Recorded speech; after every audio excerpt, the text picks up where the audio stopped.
Bismillahirrahmanirrahim. Halo, what's up guys? Assalamualaikum warahmatullahi wabarakatuh. Welcome back to my channel di Analisa Technical Smart Money Concept. Oke, hari ini hari Rabu tanggal 29 Januari 2025 kita akan kembali share ya analisa di XAUUSD menggunakan metode Smart Money Concept. Oke. Kemarin hari Selasa itu muncul candle bullish ya. Akan tetapi di hari Selasa ini masih di dalam candle inside bar di hari Senin ya. Jadi masih belum berhasil break dari previous daily high maupun previous daily low. Oke. Dari sini kita bisa melihat bahwasanya bullish ini juga berusaha melakukan perlawanan ya bayarnya. Jadi setelah muncul candle bearish engulfing di hari Senin, kemudian kemarin melawan atau retrace ya. Tapi di sini kita bisa lihat di struktur atau di swing yang ini untuk daily-nya dia sudah ambil pullback ya, atau sebagai inducement ya. Artinya high yang di atas ini menjadi valid di swing yang ini ya, bukan dari swing besarnya, jadi swing yang satu swing ini aja. Oke, di daily-nya kita akan pindahkan untuk batas atasnya atau di previous daily high-nya itu di angka 2756.11. Kemudian untuk previous daily low-nya kita pindahkan di 2734.89. Tapi secara batasan kita masih menggunakan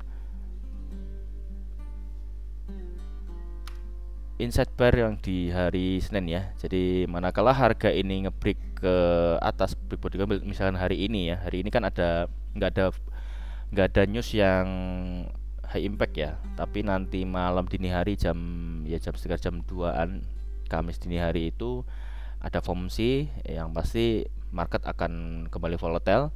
Biasanya market menjelang rilis data yang high impact yang kayak seperti FOMC kayak gini biasanya akan sedikit lebih tenang gitu ya. Jadi masih membuat sebuah akumulasi atau sideways lah. Jadi lebih tenang, nanti baru akan terlihat harga ini akan ngebreak batas atas atau ngebreak batas bawah. Nah, di sini kalau seandainya di hari ini berhasil ngebreak batas atas ya, dia nggak turun, sudah langsung all time high ya. Tapi kalau di hari Rabunya ini dia kencang ke bawah, retrace ya, saya akan berpandangan bahwa harga ini akan menuju level di sini ya, di order block daily di sekitar 2718 sampai 2698. Itu untuk order block atau demand daily-nya yang terdekat. Nah, oke, di daily-nya kita masih dalam kondisi range area atau range terbatas, walaupun untuk hari ini opennya berada di atas close candle di hari Selasa kemarin. Oke, di 4 jam sudah ambil inducement ya di sini sebagai validasi high. Di sini high valid dan sudah ada low valid. Biasanya ketika sudah ada high valid, harga ini akan retrace ya ke bawah ya. Kemudian di POI kita sudah tunggu di harga di sini. Manakala harga ini berada di level ini ya, kita akan mencari buy kembali ya di sekitar 2711.74. Itu menjadi demand area di H4 atau di area diskonnya ya. Coba kita tarik seperti yang kemarin sudah saya sampaikan. Ini ya sesuai sih di area 79 atau di bawahnya di optimum trend entry. Nah, kemarin harga naik ya, berhasil ngebreak di 4 jam ini. Nah, ini yang kita perlu waspadai. Ini sudah breakout dari candle inside bar bearish yang di sini ya. Jadi menuju area atas ya, ini menuju area sebuah batasan atau tahanan di sekitar 2768. Itu menjadi area resisten. Di sini yang terlihat sebuah resisten, adanya candle yang sejajar, ini sebuah resisten. Di sini akan ada reaksi. Kalau ini tembus ya dia kembali ke area supply. Di sini berarti ada beberapa orderan para seller yang belum tereksekusi gitu ya. Oke, di 4 jam sudah breakout dari candle bearish engulfing terakhir, dan dia sudah ambil pullback yang di sini. Dia kan ada pullback, ini juga break, di sini juga break, tapi dia hanya shadow. Jadi agak ngesel juga agak hati-hati ya, karena kalau ngesel ini jatuhnya counter trend di H4 ya. Oke, di H1 seperti apa? Kita coba lihat di H1.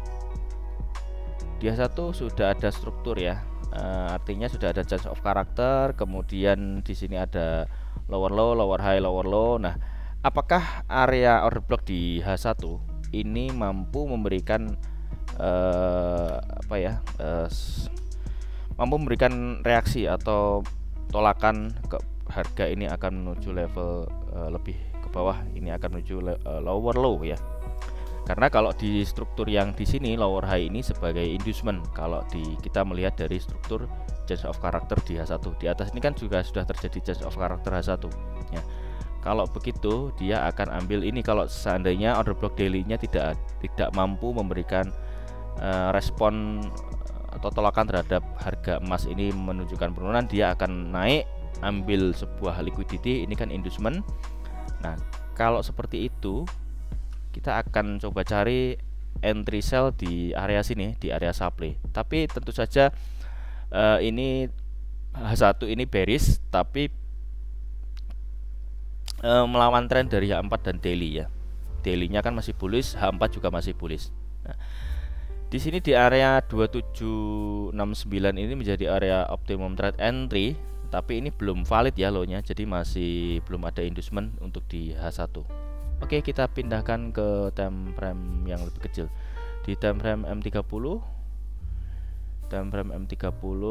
belum saya gambar. Nah, time frame M30 sudah ada,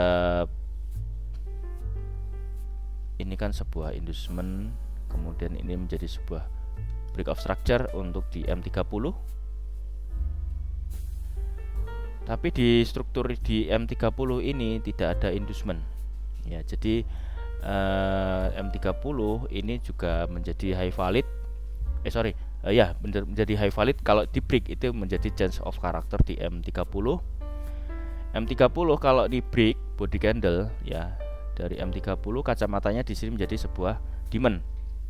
Ini masih ada demand. Kemarin saya sempat nge-buy di sini, kena stop loss karena dia ambil liquidity. Saya nge-sell juga kena stop loss, jadi 2 kali entry kena stop loss. Nge-buy-nya harusnya dapat sampai sini sih, karena proyeksi saya di sini akan kita zona sell, jadi saya nge-buy untuk menuju zona sell, tapi untuk buy-nya kena stop loss. Sebenarnya ada kesalahan, jadi memang kalau terburu-buru untuk entry tanpa konfirmasi, sebenarnya sudah ada konfirmasi, tapi di M15 itu memang marketnya extend ya. Coba kita lihat di M15, kita akan lihat market extendnya itu seperti apa gitu ya. Di M15 sudah ada break of structure, sudah, kemudian ada inducement, kemudian ini sudah break of structure untuk internalnya. Jadi kemarin waktu harga di sini ini kan sebuah, sebentar, di sini terlihatnya di, nah ini M15 itu di sini ini menjadi sebuah liquidity inducement. Saya turun di M5,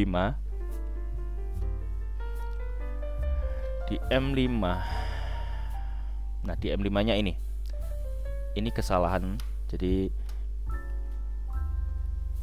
di sini inducementnya inducement minor ya, jadi saya ambil inducement, saya anggap ini sebuah break of structure ya. Sorry, di M5 apa M30 ini sebenarnya masih sweep ya, masih sweep. Seharusnya kita ambil itu areanya dari sini. Nah, saya tarik Fibo-nya itu ini sebenarnya pas banget ya di area optimum trade entry. Oke, this is my false.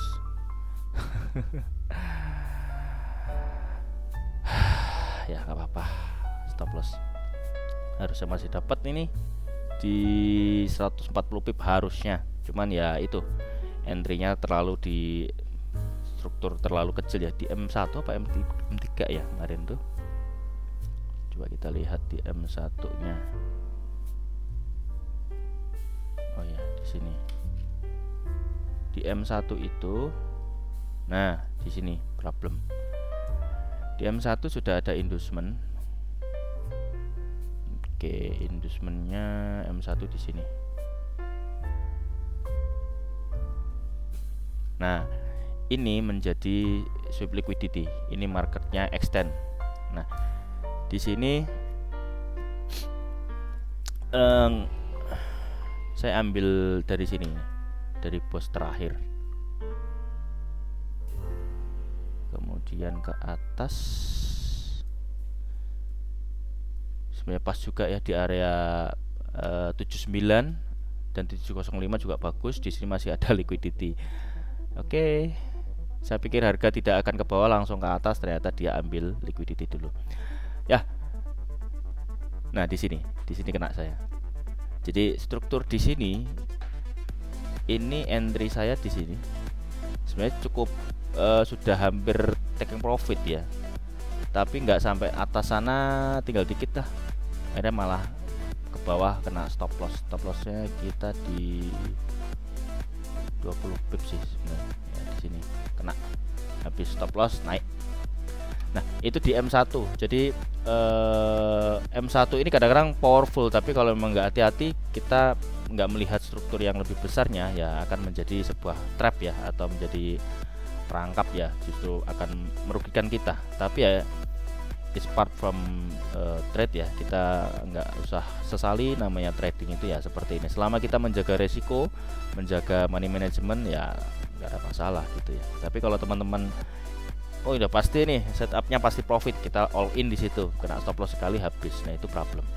Tapi di M15 kalau kita ambil dari sini ya, dari sebuah high valid ini sebenarnya masuk banget ya. Di sini di 2734, di sini 2734.89, harusnya karena entry ini bagus. Tapi di sini saya melihat tidak ada order block yang bagus ya, karena sudah dimitigasi semua. Ternyata enggak, ini liquidity walaupun tidak ada imbalance dia tetap respect. Oke. Sekarang di struktur kenaikan ini retracement, apakah sudah ada konfirmasi untuk entry? Nah, ini. Karena kan dia satu di M30 ini juga sudah masuk di area premium ya. Tapi kalau di H1 itu masih menuju lower high-nya. Nah, di M5 coba kita lihat. Ini tidak ada struktur. Ini masih menjadi pullback. Nah, ini baru ada sebuah inducement. Kemudian di sini menjadi break of structure. Oke. Bos di M5.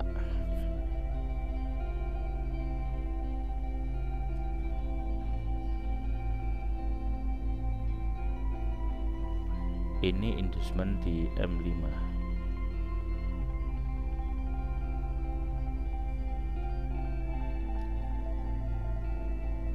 Oke. High valid belum ada, low validnya berada di sini.